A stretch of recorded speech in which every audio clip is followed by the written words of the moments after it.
Welcome back to the FloTrack podcast. I'm your host. This is the solo week of Gordon, and we got to start the podcast.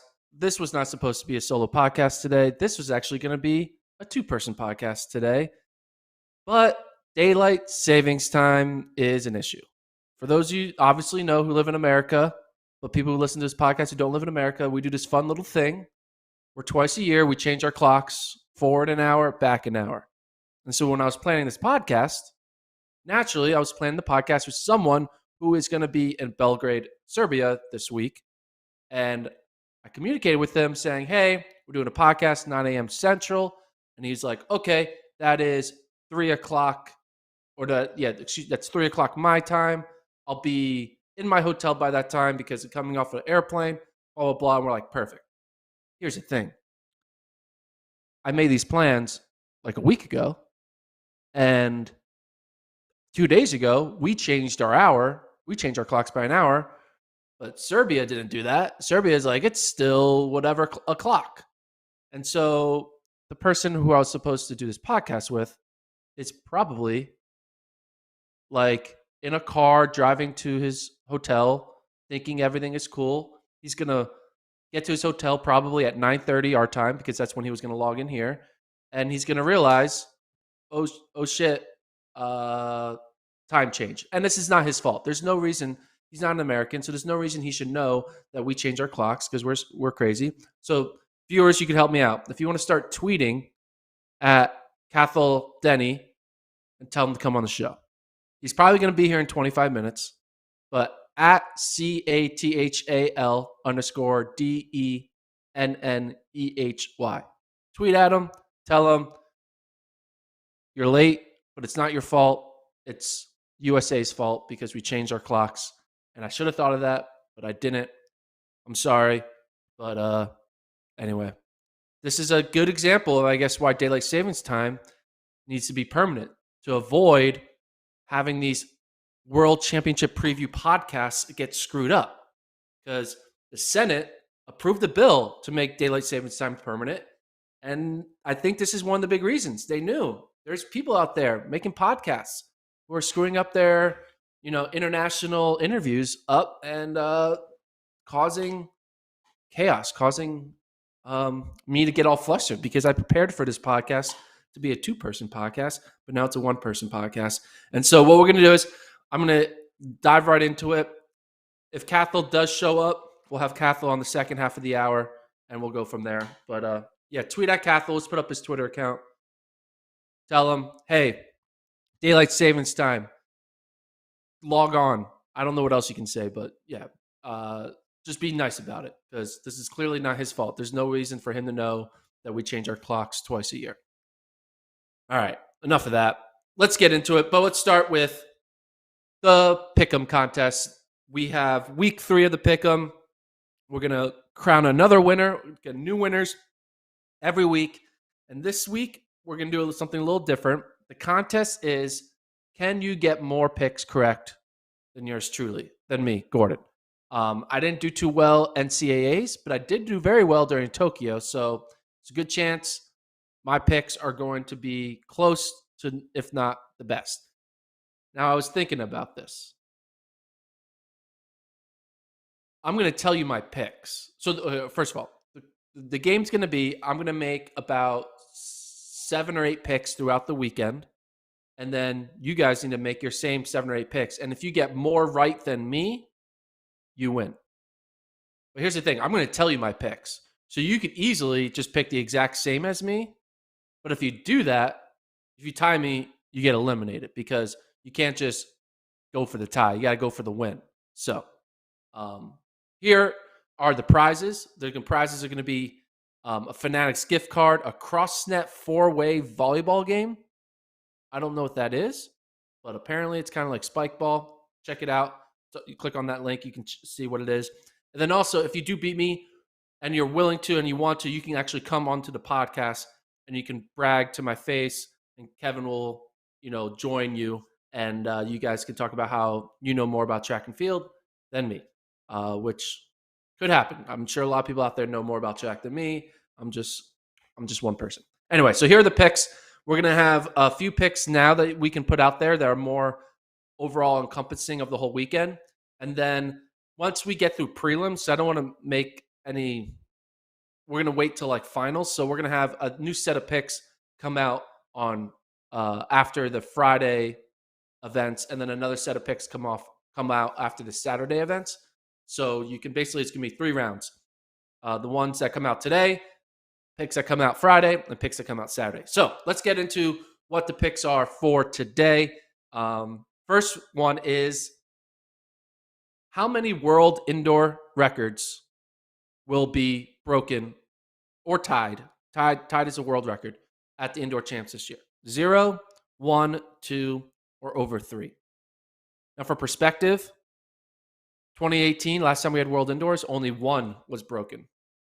Only 1 world record was broken. That was in the 4x4. In 2016, 0 world records were broken. 14, only 1. 2012, 2. 2010, 1. 2008, 2006, 0. So for the past over decade, there's either been 0, 1, or 2 records broken. But if you go farther back, there was an era where, we would have 3 to 4, all the way up to maybe even 6 records broken.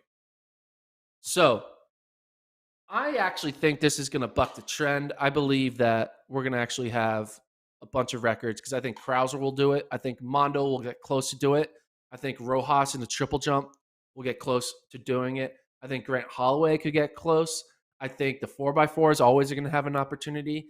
So I can just, and I think there might be another field event somewhere out there that might get close. So I'm thinking that we're going to be closer to 3 than closer to 0. So I'm going with 3+ for my total world records at the indoor championships. You guys can make your pick. Go over to that website. Again, there's that QR code. Oh, this way. QR code in the upper corner. Boom. You just click on that QR code with your phone, and you can go right to the picking page and select your picks. All right. And remember, you got to put your phone number in order to be eligible. Next question is going to be, how many medals will Team USA at World Indoor Champs achieve? Men and women combined. You have 10 or less, 11 to 15, 16 to 19, 20 plus. I believe in 2018, USA had 18 total medals. I believe in 2016, they had over 20. That makes sense because it was in Portland. So it was 18 last year. Forget how many were in 2016. But if you just go back to last year, not last year, 2018, the last World Championships, 18 medals. So where do I think Team USA will stand? I actually don't think they're going to get as many medals as they did in 2018. I think this is going to be kind of a down year because you look at some of the, we only have one guy in our 3K, there's a bunch of missed opportunities. Obviously, all the Bowerman people aren't there, and we're not really sending the AA squad. Now, we are sending a good squad in the field events and some of the sprints, but overall, it's not like we're not seeing Fred Curley on the start line. We're not seeing Michael Norman. We're not seeing Sydney. We're not seeing Gabby Thomas. We're not seeing all the NCAA athletes. So it's not a guarantee that Americans are going to medal across the board. So I'm going to go with, I believe there's only going to be 15 medals. So whatever category that is, that's what I think. I think there's only going to be 15 medals. So 3 world records or more, 15 medals. And then the last question is specific to this upcoming Friday night, I guess Friday afternoon in U.S. time, but Friday night in Serbia. What will the winning time of the 60 be? Is it going to be 6:95 or faster, 6:96 to 7, 7 to 7:04, or 7:05 or slower? Iwa Swoboda has run 6:99. She's the favorite. She's the only one to break 7 this year. I think she's going to go on to win it. And I think she's going to I don't think she's going to run anything too crazy, but I do think she's going to repeat a sub-7. So I actually think the winning time is going to be sub-7. I think it's going to be 6:96 to 7. So those are my 3 picks. 3 world records, 15 medals, and 6:96 to 7 flat for the winning 60-meter time. There, thank you, Colin. Tweeting at Cathal, I'm having a meltdown over daylight savings time. I appreciate that. Get on the podcast. He's probably going to be here in 15 minutes. So we got 15 more minutes for me to kill time, and then we'll be able to get a good conversation with someone who's on the ground. But yeah, those are my picks. Click on the QR code, upper right corner, and try to beat me. Again, in order to be eligible to win, you need to have more correct answers than me. That's how you get eligible. So good luck. Do your research, as some coaches like to tell me after I'm wrong on a prediction, and see if you can beat me. So the plan is we're going to be doing a live show after each evening session this weekend. So Friday, I guess Friday afternoon U.S. time. I think it's around 2 or 3 o'clock. We'll do a live recap show after day 1, day 2, and day 3. That's the plan. So head over to FloTrack for the schedule of when we're going to be going live. Again, 4 Eastern, 4:30 Eastern, 3 Eastern. See, I had to change those times because daylight savings time. Belgrade didn't change, but we changed. So we're getting good. We're going to be good to go. We're also going to have a bunch of interviews go up on the site. We're going to have someone on site getting a bunch of interviews so you can check out instant reactions from some of the top athletes, especially the Americans, and their thoughts on how they did each day. Okay. Housekeeping is complete. Killed 15 minutes of the pod. It's time to preview the championships. So a lot of events go on, right? You got the 60s, the 400s, all the field events, the distance events, 4x4s. So I kind of wanted to pick and choose what I thought were the most compelling events and, things that I think are going to be most interesting things that I believe are going to result in the most interesting outcome. And I think the most anticipated race and probably the most anticipated result is going to be the marquee event of the men's 60. We got Christian Coleman, first world championships since his suspension. You got Marvin Bracey, who has only run once this year, which was at USA's, who's seated second, a fellow American. And you have Lamont Marcel Jacobs, who has run 6:47, which is in the stratosphere of Bracey and Coleman, maybe on the edge of it. And he's also run 6:49 this year. And he's won every race he's competed in. He won in Levine, handedly. It's not real. Lamont Marcel Jacobs, he may not like it, but he's always going to have this asterisk near his Olympic championship from naysayers. Okay, first of all, like I said, he won Olympics fair and square. He was the fastest human being at the Olympics. He earned it. There was no false start controversy or anything malfunction. He was legit the champion, can never take it away from him. He won it. But here's the thing. There's a lot of times weird things happen. Joe Flacco, Baltimore Ravens quarterback, won the Super Bowl. Okay? Was he the best quarterback that year? No, but he won the Super Bowl. Okay? It happens. There are times when weird things happen in sports and the person that we don't think is going to win wins. But the question is, will Lamont Marcel Jacobs be able to follow up that win at the Olympics and be able to double down and beat someone at Coleman's caliber to show, hey, that was no fluke. That was no one-off. That wasn't perfect conditions. That's why I won. That was the start of me trying to take over the top spot as fastest man in the world. Now, Bromel's not in this race, so it's not going to be as deep of a field, but Christian Coleman is in it. He's the world record holder. He's undefeated this season. He looks like his 2019 form. He's in his event that he's best at, which is the 60. As good as Coleman is in 100, 60 is his best event. If Lamont Marcel Jacobs were to beat Christian Coleman, all the naysayers, which might be a few people on this podcast, myself included, are going to have a lot of egg on our face because it's going to show that he wasn't an aberration. He was a legitimate Olympic meter champion that is going to be consistently one of the top guys for the next 2 to 4 years. And if he loses, it's also not that big of a deal because he's losing to someone who's an all-time great. Again, he's a world record holder, Christian Coleman. He is looking like he's firing on all cylinders. He's run 6:45 this year.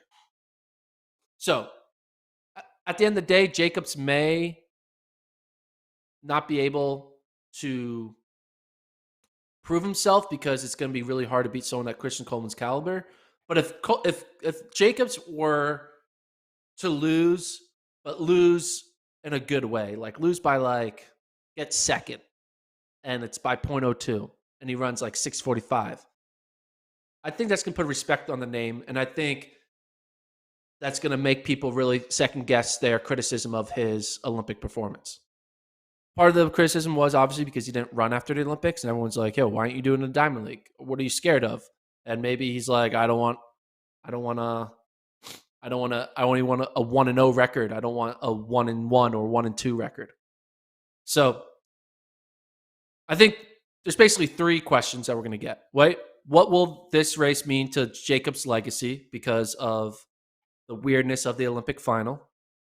Second question will be, is this the moment where the rest of the running world is like, oh shit, Coleman's back.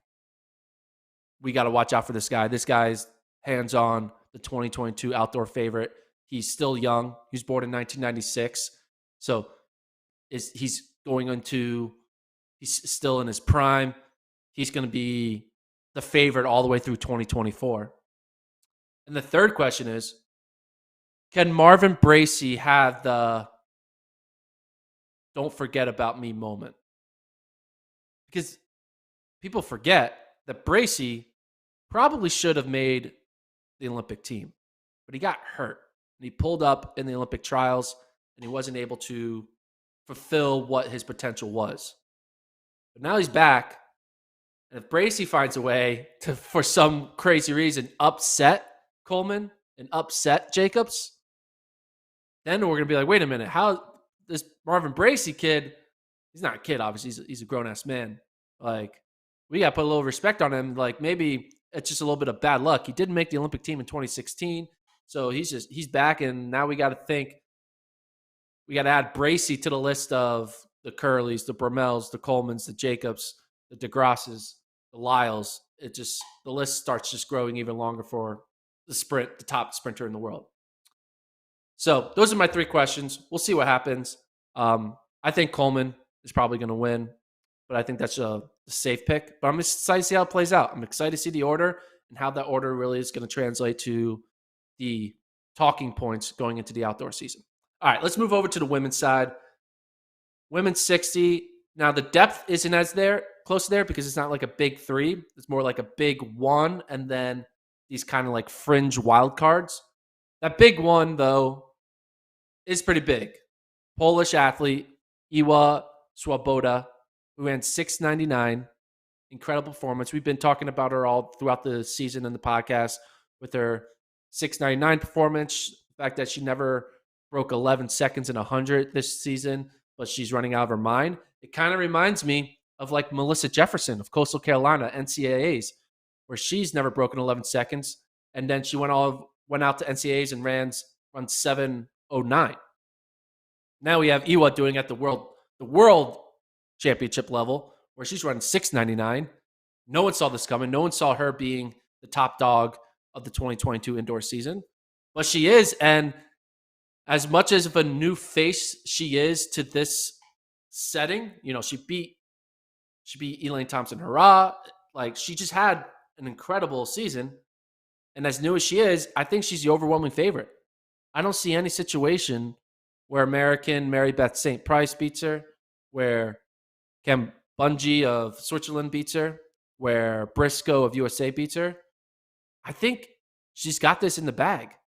Now, I say that now, she's going to false start, and I'm going to have egg on my face. But I really do think she got this in the bag, and I think the question's really just going to be how fast. That's why it's one of the pick'em questions. I think she's going to break 7 seconds again. I think she may even PB by 0.01 or 0.02. And I think this is kind of just, we're seeing the end of the first chapter. And the real big test will be, can she translate this to the outdoor season? because you look at her outdoor marks, it is not the same caliber of what she's doing indoor. And so I'm excited to see how it translates. I'm getting ahead of myself. I'm already crowning her world indoor champion, but she does have the benefit of staying in Europe. That's going to be an interesting factor. There's a lot of people traveling a lot farther than staying in the European area where your flight's more. It's going to be 2 hours versus someone who has to have a 6 to 8 hour flight. So she has that advantage. But I think she's going to win it, and I think the question is who's going to get second. You got Kambunji of Switzerland, who has run 7:06 this year. She had, I think she's run 7:05 as well.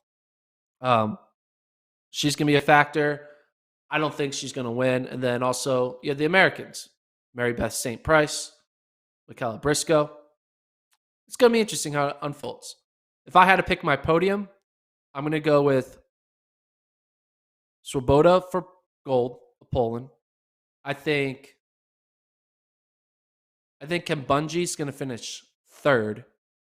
And I think Briscoe will finish second. I think Mary Beth St. Price will finish fourth. That's my order. You got it here. Write it down. If you can bet overseas, bet that parlay and give me 10% of your winnings. That's all I said about that. All right. Do we have Cathell? We have Cathell, but he's frozen. Okay. So we're working on getting him. He's frozen. We'll get that figured out. I'll keep going with this pod. But guys, we got Cathell. He is back. Daylight savings time did not eliminate him from this planet, so we're still good. All right. Moving on to the women's 400. This is an event that I'm excited for because it has the most newness, I guess, to it, because Shaunae Miller-Weibo is running out of nowhere in this field. She's not even on the start list. You have to scroll down to the bottom because she has no season's best. She's like hidden there as like, oh yeah, don't forget about Shaunae Miller-Weibo at the bottom of the list. I've run 50.2 indoors. No big deal. Excited to see her go up against Femke Bol. It's going to be an interesting dynamic because Femke, the clear favorite, she's been, race sharp all season long. She's run multiple races. Going up against Shaunae Miller-Weibo, who probably has more 400-meter talent, I would say. But she's newer. So it's going to go like, what wins here? Is it the person who's been in the grind and race sharp and doing the thing week in and week out? Or someone who just has the pure talent who can just show up for the final race and be like, talent wins? The question is, how much more talent does Shaunae Miller-Weibo have? Because Femke Bol may not have an incredible 400-meter speed. She is one of the all-time greats in the 400-meter hurdles. Like, if Sydney and Delilah Muhammad we get in a universe where they just didn't exist, you can snap your fingers, we'd be looking at Femke Bol as like one of the greatest of our generation. But she just happens to be living in the world where Sydney and Delilah live. So you kind of forget about how great Femke actually is of the Netherlands. So I think we may be underestimating how good Femke is, and we may be overestimating Shaunae Miller-Weibo's, talent. Obviously, we remember her 2016 run where she dove in the finish line against Allyson Felix, which was a great run. And Shaunae Miller-Weibo just has that legacy of incredible marks. But in this situation, I think I'm going to have to go with Femke Bol because I think one, she's a lot better than we give her credit for. Two, she's been racing all season. And three, Shaunae Miller-Weibo is kind of an unknown right now. It's better to put your money on the known than the unknown. Odds are more in your favor. If I was setting a betting line, I think Femke Bol would be minus money. I think she'd probably be like minus 150. And I think Shaunae Miller-Weibo would be plus 200. And I think people would bet on Shaunae Miller-Weibo and they all would lose their money. Because that's what odds makers do. They set it up to bait you to get you to put the money where they want you to put it, and don't put it where they don't want you to put it, and that's how they make their money. So I'm going with Femke Bull for the win. Speaking of the 400, though, while we have a great matchup between Bull and Miller Weibo, the men's. So I went through. I was like, all right, what events are we going to talk about? Men's 400. Let's just be honest, it's dog shit. No one's going to care about it. It is not interesting to me. I mean, diehard track fans are going to always be like, yeah, but it's like we love our sport of track and field, so every event has interest. Not this one. I love the 400. I ran the 400 in college. I love a lot of the top 400 meter runners that are out there in this world. Obviously, Norman, Curley, what Randolph Frost did indoors. It's all great. But you look at this start, you look at this field, no offense, but like, come on. What are we doing here? Are we going to see Pavel Mazlak of the Czech Republic win again? Like, is that what's going to happen? Is that what the type of season we're going to have? You look at the world indoor lists, and it is all college kids. We already had our world championship for indoors. It happened this last weekend at NCAAs. Randolph Frost is the world indoor champion. So I just think that this is kind of like the NIT of NCAA, of the NIT of the 400. We already had our March Madness, and now this is the NIT tournament. This is for those bubble teams that couldn't get in, those bubble athletes that couldn't get in. I think the main question was, will someone break 45 seconds? And I'd say no. No one's even going to break 45 seconds. That's all I got to say about the men's 400. So it looks like we're having connection issues with Cathal. He's frozen, internet, and it looks like the hotel Wi-Fi. Another barrier for us to get a true back and forth podcast going. So we'll see if he can log in.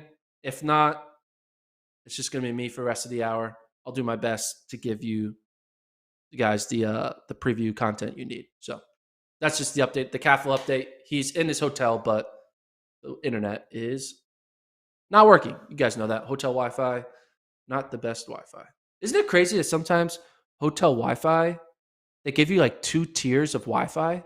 They're like, hey, just pay us an extra $5.99 a day, and we'll give you Wi-Fi so you can watch YouTube. It's ridiculous. And hotels charging you upcharge. They have like basic Wi-Fi and premium Wi-Fi. Guys, it doesn't cost more money to have premium and base. It's like you have both connections. Whether 2 people are connected or not doesn't matter. Yeah. Travis, how do you pull up these random tweets that I have? This is crazy. Oh my God. All right. I feel like Travis knows my Twitter history better than I do. And the fact that only 2 people liked this tweet from 2019. Anyway. All right. Back to the podcast, what we're talking about. Men's 1500. First distance event. I think the best distance event that I'm most looking forward to. Obviously, Jakob Ingebrigtsen. World record holder, Olympic champion. He's the heavy favorite for obvious reasons. He's going to win this race unless chaos happened, which would be great if chaos happened. I would love a race where he doesn't win because it's like, whoa, who got it? But I think the question here is, who is going to medal? Who's going to take up the other 2 spots behind Ingebrigtsen? And there's a lot of interesting characters that I think can find a way to that podium. Obviously, you have Samuel Tefera, the Ethiopian, who's run 3:33. Speaking of Ethiopia is going to rack up in the 15 and the 3K on men and women. Not to sidetrack, but I think Ethiopia might get like 7 medals in 4 events. It's gonna be insane. Anyway, back to Jakob. We saw the needs it. He's already well tested, but I think he's gonna race it like a typical 1500 meter and challenge himself. I think he's gonna use this as a challenge. Like, all right, let's see if I can beat these guys in a slow race. Let's see if I can beat these guys when I'm not in control the entire time. Let's see if I can beat these guys when chaos happens. To really prepare himself for, new scenarios. So I think he's still going to win, but I think Tefera is going to be a candidate for a medal. Obviously, Abel Kipsang of Kenya, the Spaniard also there. Oliver Hoare of Australia, I think, is a really big wild card. And so I think I'm excited most for Oliver Hoare on Athletics Running Club, who just announced that they are competing at the Penn Relays in a 4x mile. Oliver Hoare, his teammates Morgan McDonald, Joe Klecker, and Jordy Beamish, who's actually at World Indoors as well. They're running the 4x mile at the Penn Relays against Newbury Park High School team. It's going to be wild. They're running Friday night at Penn Relays live on FloTrack. They're going to be eyeing for the world record, which I believe is sub 16, like 15, high 15-minute range. So everyone running 3:57 or better, which they clearly can do with that squad. Newbury Park is going to be on the track with them. A few other teams will be there as well. But this is going to be must-see, not television because it's not on television. It's on the internet. Must-see internet. Must-see internet on Athletics versus Newbury Park. Now, obviously, On Athletics is going to beat Newbury Park. We can joke about clearly these guys are better than 3:59 high school milers. But crazy things happen. And not crazy things where they would lose, but it's wild that a high school has been so good that they're even able to be on the same starting line as On Athletics. Like, that's just crazy. Like, who in their right mind in high school, like, think of a 4x1. Imagine a 4x1 in high school being like, yeah, we're racing Jamaica tomorrow. Like, that just doesn't happen. And the fact that Newbury Park has developed such hype, deserved hype, because of what they do on the track and what they did on the cross-country course, that they're able to earn a spot on this starting line is pretty incredible. And I think it's going to result, I think they're going to show up well. I think there's a good chance. This race is before the college race. I'm willing to say that Newbury Park's time in this race will be a top 3 time in the college race the following day. And whatever mark Newbury Park runs in this 4x mile, every college coach is going to be freaking out the next day because they know, damn, Newbury Park just ran like 16:07. We better run faster than 16:07 or it's not looking good because I can't have my college kids lose to a team of 3 juniors and 1 senior in high school. We'll break more down into that Penn Relays matchup as the month goes along, but it's already a good sign. I also heard some rumors of other top athletes coming to Penn Relays. I can't say who they are because contracts haven't been signed, but let me tell you, they're looking good. So excited to announce all the big Penn Relays content as we get closer to that end of April. But we're still in indoor season. Back to the indoor preview. Men's 1500. Oliver Hoare, Samuel Tefera, Jakob Ingebrigtsen. That's going to be my podium. I'm going Ingebrigtsen. I think Hoare gets second, and I think Tefera gets third. Josh Thompson, American, Sam Prakel. I think it's going to be interesting if they can make a final. It's going to be hard to make finals here because the fields are just so freaking big. Like the men's 800 field has like so many people. I don't even know how many the total is. Like there's 37 athletes here in this men's 1500. To get down to however make a final, was it 12 make a final? And it's only one round. It's only one round. So to go from prelim to final in a lot of these events, especially the 800, because you have to go down to 6 athletes, it's going to be kind of insane how they narrow down like the men's 800 field or the men's 1500 field. It'll be very interesting how these heats play out, and if Americans can find a way to scrap their way to a final. Like I really think it's going to be, if you're at World Indoors, if you make a final, you get to come away with an A grade because making a final at World Indoors is going to be very, very difficult. It's not like outdoors where there's 2 rounds and 8 spots or 12 spots on the starting line. It's 6 for the 800. It's insane. So make the final and go home happy. One other big event, not really. I mean, interesting thing I'm looking forward to is the men's 4x4. Obviously, Donovan Brazier. I'm excited to see once we interview him in the mix zone about why he's not in the open 4, why he's just doing the 4x4. USA should roll here. Obviously, Poland has had the world record. Then it was broken by a college team, University of Houston, in 3:01:39. So maybe we should just send Carlos's 2019 Houston squad to this 4x4. But we're not doing that. Obviously, USA is going to win this race. They're also going to win the race on the women's side. But all eyes are just going to be on whatever leg Donovan Brazier is in and see how he performs. I think he's going to. I want them to give him the anchor leg. That's what I want. I want Donovan Brazier to have the anchor leg. I think it'll be great for content. It'll be great for all the fans that wanted to see him in the 800 that didn't get him in the 800. They got to wait to see him in a 4x4. But that's what I'm looking forward to most. Seeing Donovan Brazier, hopefully on the anchor leg. Amir Lattin's on the squad. Noah Williams, who hasn't been having that great of a season, but LSU, man, he was on fire last year. Trevor Bassett, Marquise Washington. So 5 guys. Hopefully Donovan's on the prelim and the final and anchored. That's what I want to see. I think he splits 44 seconds. He's got it. He's just there for a 4x4. He's just, he's ready to go. I think over under 45 seconds. I'm going with under. I think he runs splits 44. A few other big events that kind of have some interesting storylines. Obviously, Grant Holloway. We talk about this guy day in and day out. He's never lost a race in the 60 hurdles. Grant Holloway, he's a man among boys. If you had any shot of losing, it would have been to Florida State's Trey Cunningham because he's actually running like the second best runner in the world. Grant Holloway can basically run backwards for this victory. I think what we're going to get most out of this race isn't a Grant Holloway victory, but more of a can Grant Holloway break his PB of 7:29, which is a world record, obviously. I think he might do it. I don't know, though.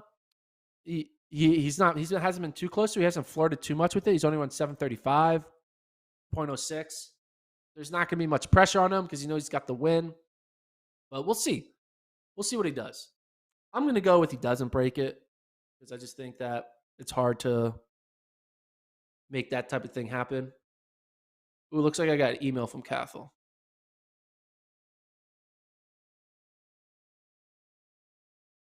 Okay. Let's see if I got it. Can you log in?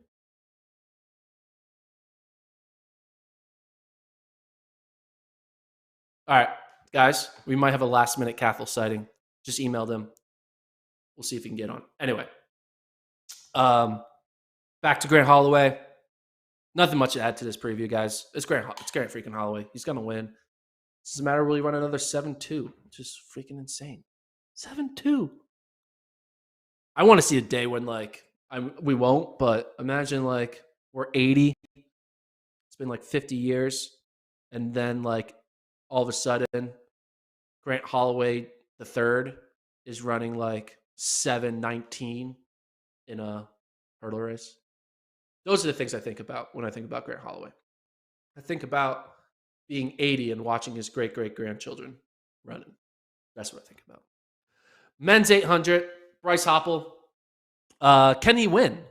I think Bryce Hopple is kind of having a low-key season. The 800 in general has been a low-key event this indoor season. Not much fanfare around it.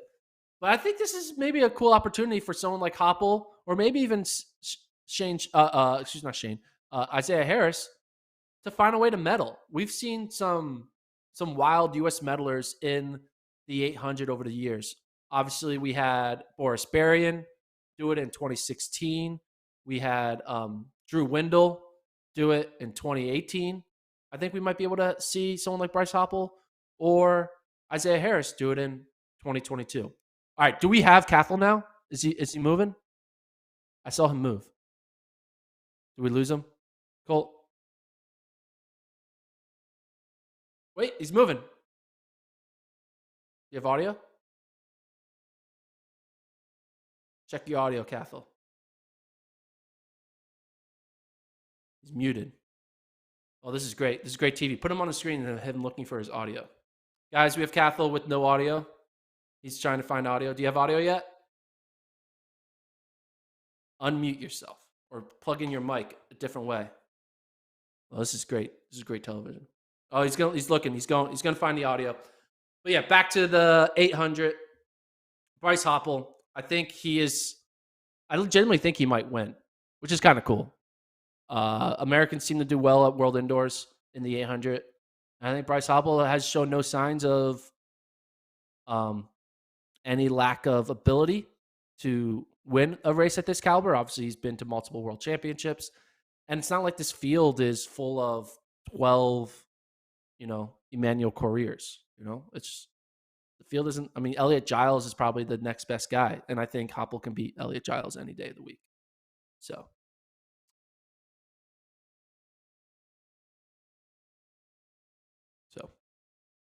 Giles versus Hopple. As an American bias, I have to go with Hopple. However, Giles will be good. I think Giles will medal. Giles ran well in 2018. I remember watching that race. He was part of like a weird DQ situation. There's a lot of pushing and shoving in that 800 in 2018. But we'll see. Cathal, do we have you now?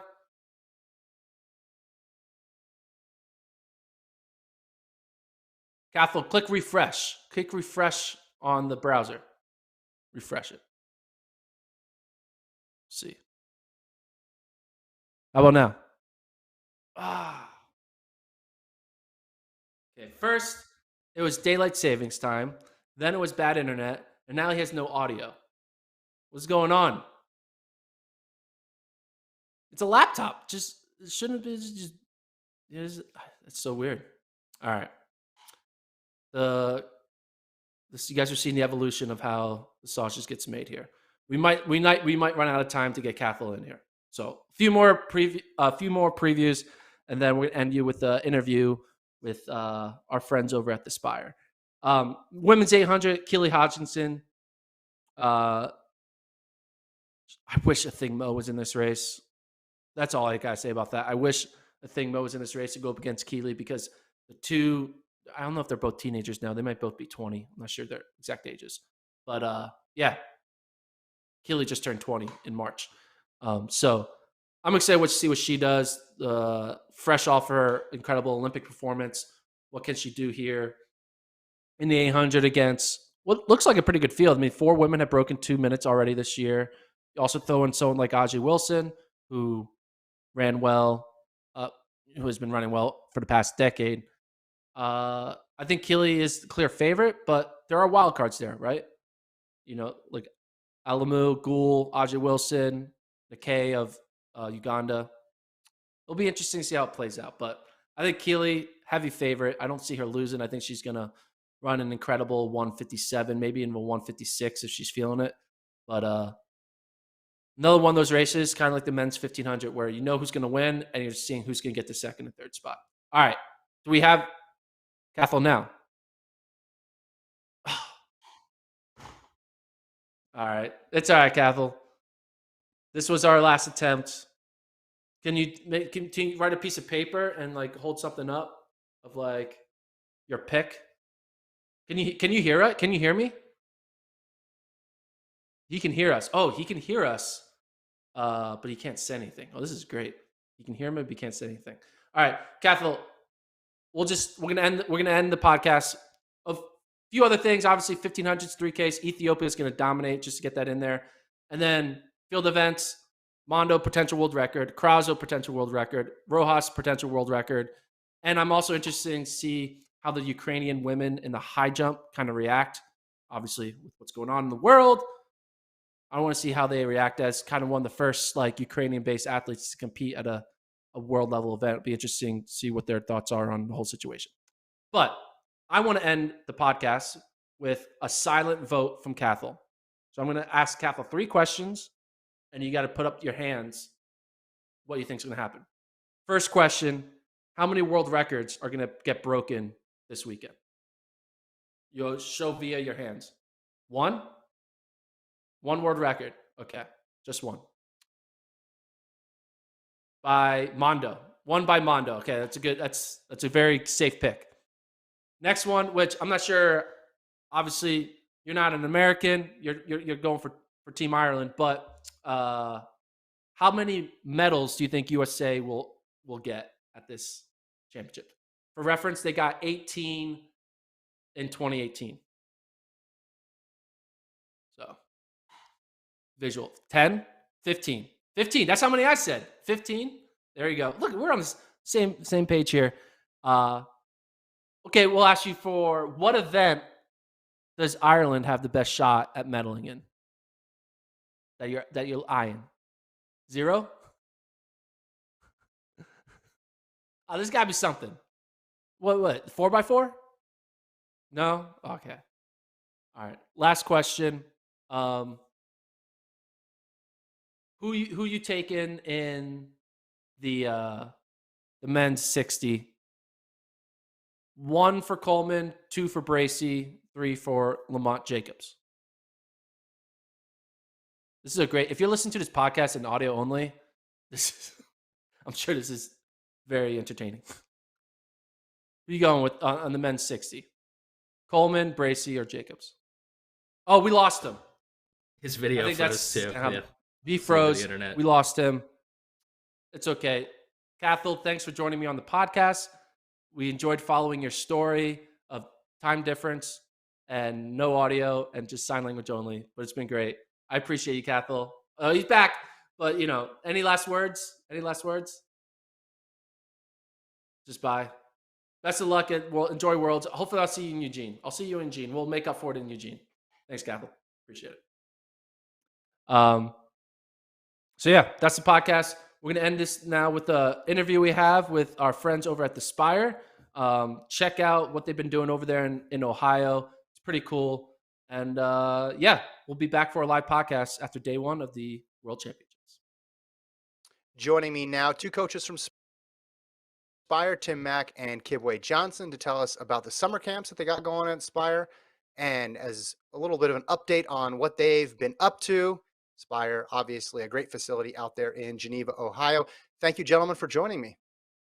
Thanks a lot for having us. Yeah, thanks for having us.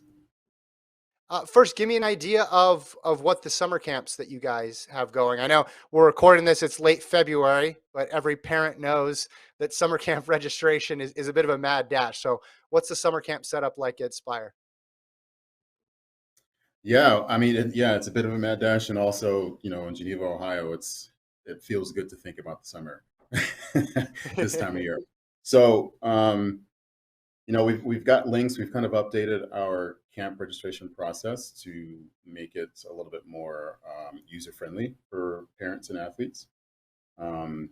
We've got, I think, 7 camps throughout the summer. Most of them are going to be 4 or 5 day camps. And excuse me, within the camp, we've got multiple training sessions. We've got strength and conditioning. We've got mental conditioning, like sports psychology, NCAA kind of seminar type stuff to really educate athletes on what that process is like. That's about it. And also like a little bit of fun worked in too, because we got to be well balanced too. So we have activities in the evening, of course, for the athletes. Yeah, that's a good point. So because it's a boarding camp, we've got staff dedicated to student athlete services kind of thing to really make it fun. And in the summertime, it is beautiful here, and the lake's about 10 minutes away, and there's all sorts of things to do out there. And in here, it's a lot of fun. What sorts of age groups are you guys looking at? What sort of event groups do you guys provide instruction and support for? We're looking between 9th and 12th grade. I mean, if there's someone a little bit younger, of course, that really has an interest, then we'd love to have them. But 9th to 12th primarily is what we're looking for. And event groups is all event groups: throws, jumps, sprints, hurdles, and so pretty much any event you can do throughout the whole summer at any of our camps. Yeah. Great. And tell us a little bit. You mentioned it's a boarding camp, and we talked about this last time. But what is the experience like living at Spire, either for one of these camps or also, the full time program? Well, I mean, I don't know. I think it's fun. you know, um, Something that's really cool here is usually going to a track and field camp. Those are the only kids you're going to come across. Um, and here, because we have so many events and sports that go on campus at any given time, um, a summer camper will, they will rub shoulders with kids in basketball and esports and volleyball and swimming, and all of these camps are going to be going on all summer. So it really kind of gives a nice, vibe to the experience outside of their individual events on the track. And Tim, That's something. what's the difference? Yeah. What's the difference between, this program and a more traditional summer track and field camp, would you say? Well, the differences I see, of course, is we have a great staff here. Of course, I've got to talk about the staff. So we have we'll have Olympians, gold medalists, that are going to be part of our coaching staff. And the other thing is that along with a great staff, we hit a lot of things that you might not hit during other camps, like the mental training aspect. We find that that's going to be a really big deal in an athlete's progress. So we make sure that we hit on some of the mental training. And Kibwe mentioned before, we hit on some of the college preparation courses that they need to take, and so they get to know what to expect as they get closer to college. And we have a performance training too with our strength coach John Wallace. And he does a functional movement test. And so we find out where the athlete's weakness is. And then we're not just like, okay, well, great to have you, see you later. We're like, here are exercises you need to do to improve your weaknesses. So along with the athletic part, in which we'll tell them exactly what they need to do to improve, it's also going to be the physical part and their flexibility part. So we try to kind of create a little bit of, try to hit the foundation of the athlete, really. And from there, and then from then on, it's just get a lot of reps in. So, Kibwe, as a coach, what are you most proud of these past couple months, since we last spoke about what you guys have accomplished over there at Spire? Oh, good question. I think what we're creating here is something that's going to be really special, and it kind of comes down to the development of not only the athlete but also the student and the person.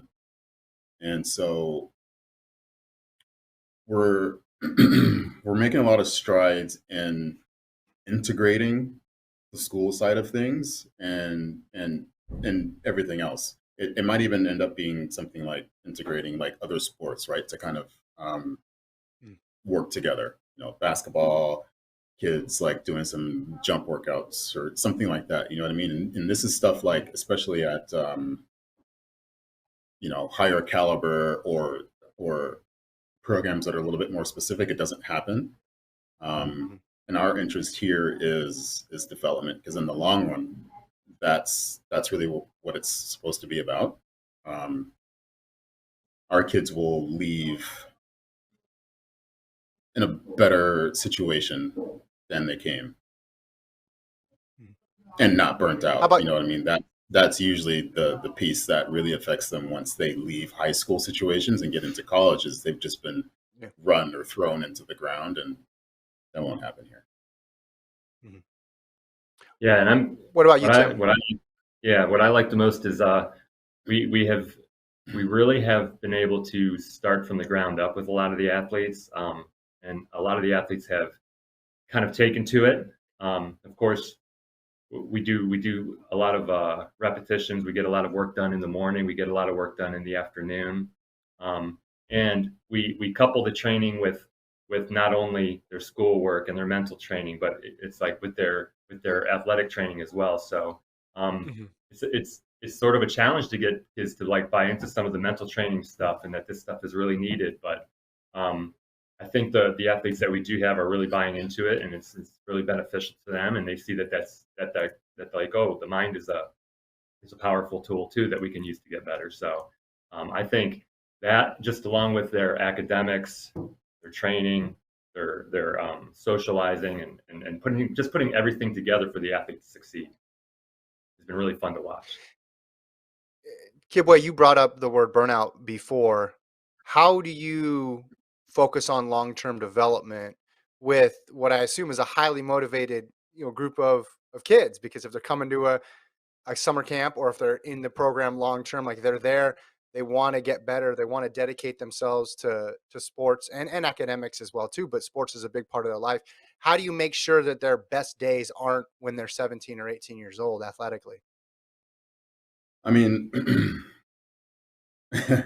honestly, that's a little bit more challenging, because that definitely comes down to the actual training, the periodization of what we do for the athletes. And it's a different situation than, frankly, most high schools, right? Like Tim and I, been there, done that. Charlie Powell, been there, done that. The other coaches, one coach for sure that's coming in a little bit later, been there, done that. And that's an advantage in terms of how do you train smart for now, but also to set yourself up to be successful later. That's really what, that's what we're about. Yeah, and like early in the season, I like to think of it as like to describe it as like this, like early in the season, sort of like a red light time where we're going to work on the foundation. And a lot of times everybody's so worried about, oh, I got to jump high or jump far or run fast like all year long. And I mean, I think a lot of people know that that's like a recipe for disaster. So we kind of like try to, again, periodize the training throughout the whole season. So the start of the season is more of a red light time, focus on the foundation. Then as we get closer to the indoor season, it's sort of like a yellow light time where we try to integrate a little more intensity to everything, and we let go of some of the foundational stuff. And then as the season rolls around, it's more of a green light time. And that's going to be like, we're not going to focus on all these little detail stuff. We're just going to focus on like the core areas of competition, and just a few fundamental things that they need to do correctly instead of trying to do everything at once. Mm-hmm. Do you think, because the coaching staff is experienced in terms of, being in Olympic Games, being in U.S. championships, you guys are able to approach it from a broader perspective where maybe I don't want to generalize every high school coach or every college coach, but sometimes they can get so focused on winning the league meet, winning the conference meet, and you guys are able to be like, hey, listen, 10 points, that's great. That league medal is great. But you know what's even better? Like, here's where I went in my career. Are you guys able to have those sort of conversations? And does that resonate with these young athletes who can be so, immediately focused on an outcome this week or this meet or this next month? Yeah, I mean, absolutely. So I was just thinking to add something precisely to that. What you see often is training done to, like you said, like win a league meet kind of thing, or even more big picture is like to get to college. You know what I mean? Like the training is focused to get to college. And I think that's a large reason why burnout does happen. And so when you shift that focus and you kind of look at training and how we do here, it's just a little bit different, right? And so it really enables the kids to still thrive at the high school level and still establish marks that get the eyes of the college coaches. But once they get to college, they're just in better shape than most other kids. They really get a better appreciation of recovery, of being able to balance their mental, their mind, and being able to balance the physical training as well. Because we kind of have the good thing is that we can focus on like some of the major like the U.S. meets of the year, and those aren't usually until a little bit later. So we have a little bit more time to develop the athlete, and we have a lot more time too. So we have even more time to develop the athlete. So Mhm. Tim, you brought up the mental component of it, and you're a pole Right. vaulter. I know you're also working with the horizontal jumps as well too. Yeah. So obviously a big mind game there as well. How do you prioritize the mental stuff, given that there's probably a ton for them to learn at that age technically too? Yeah, well, luckily we work with Dominique, and she is our mental training specialist here, and she works with a lot of the athletes, like specifically on Thursdays from like 1:15 to 2 o'clock, and then Kidway and I we have a meeting with her Thursday mornings, and we all talk about like, okay, what do we need?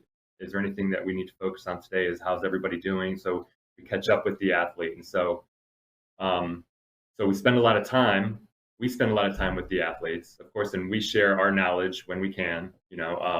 For as far as like how to approach competitions, how to approach training, how to approach practice. But then they also get the professional side, which the professional mental side, which they delve a little bit deeper into like the goal setting parts, the giving them some coping strategies, and so we're really able to give them the realistic viewpoint and also the scientific viewpoint of trying to get mentally more prepared. And I'll give an example of the integration that I kind of spoke about earlier. Is so Dominique, the mental skills person, she has a weekly class with all of our athletes. But then there's also about another hour, 2 hour period where she makes herself available to come out to practice. That's the piece that's really important to the whole idea of what we're doing here. Is yes, we're out on the track and we're training, we're doing what we got to do, but then we've got the mental skills person who's out there, and it's not really like, it's not chatty. She's there and observing. She might not even talk to the athlete, but it, you know what I mean? Like, so it just kind of depends, and maybe they'll reflect on it on that one particular session at an actual classroom session, but stuff like that, it's so cool. And I think athletics is really gravitating a little bit more towards that, and mental health, but also just the mental training aspect of sport.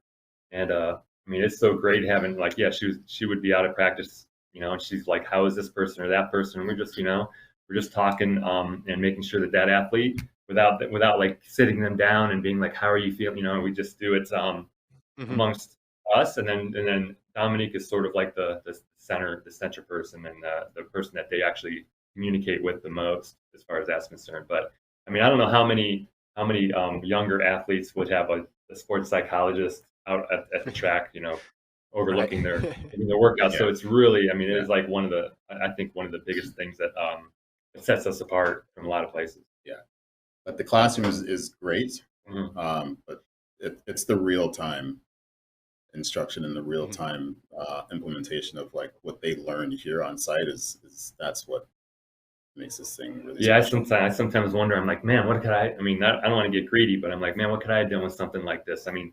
be trained by people that have been there, done that, and we share our experiences through U.S. championships, major championships in Europe, Olympic Games, World Championships, but then they also get to talk that over with a mental training expert. I mean, they just get to really get down deep into understanding of the event itself, but understanding what gets them to perform at their best. And it's going to be different for everybody. So we try to figure out the best way for them to perform at their best. Great. Is there anything else people should know about the summer, the camps or the programs in general? One thing I want to talk about real quick is the extended stay program that we also have. We have camps, but we also have times where kids can come here and if they like the camp, they can spend even more time, and they can spend maybe some time before the camp or after the camp, or if none of the dates of the camps work for them, then they just have to they just can email us, and we can figure out a time that works for them. They come at a time that's convenient for them.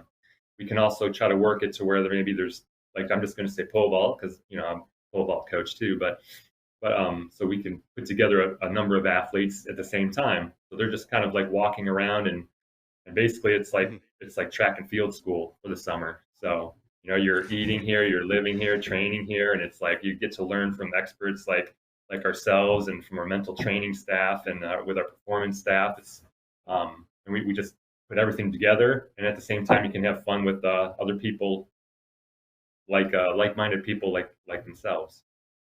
Mhm. Great. Yeah, Well, the website. the extended stay option is it ends up being pretty fun because it just feels a little different, especially Yeah. when it's during the summer. Yeah. You know, the athletes that kind of have been on the national, international circuit, like we've done training camps, like that's the vibe. And a training camp vibe versus your home base it's different, you know. And yeah, so like kids being able to be in that environment, like it's an advantage. It's really cool. And it's like training like a professional athlete with a professional coach. I mean, I've had people stay, 2 to 3 weeks, sometimes actually longer. They were going to stay like maybe 4 to 6 weeks, and they ended up staying like months. Yeah.